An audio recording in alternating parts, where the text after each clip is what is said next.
At gagawa sila ng play game sa baba. Pinagkinipan ng flicker, napigilan ka lang yung Way of Dragon Dawn. Papasok sa Trema sa loob ng Torre. Nantrema si Lancy. Ini-injure lang lahat ni Ohem. Ngayon sumama na si JP. Target niya bigla yung Kimi. Pero mapapatras ang mga members ng TNC.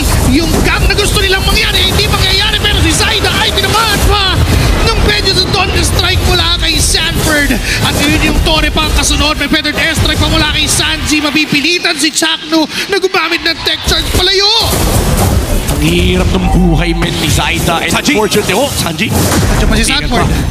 Poprotektahan niya. Ayun lang! Itong kanyang Sansan duo, pero siya yung A 4,000 gold lead for Team Liquid Philippines. Penny duty! dalawa yung nakita niya doon, minadakap. Si JP nga lang yung nasipa, kaya dito na Loy, tech charge pa, malaki Chakno.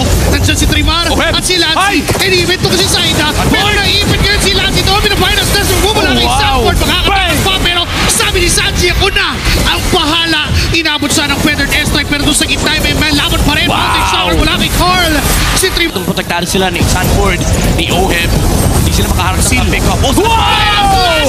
Nasasakto sa amin ng members ng DNC. May tech charge na counter-engage, pero huli na ang lahat dahil tutumba si Zaida at si Lancy. May Lord pa sa ibaba ng Team Liquid Philippines. Ohem with a crucial line of event, and Benny Cutie is down.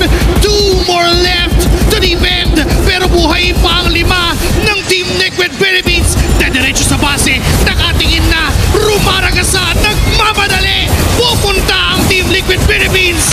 Ginamit na para lang na immobilize ito si Tremont. Pero Zaida ay nakapasok. Nakuha na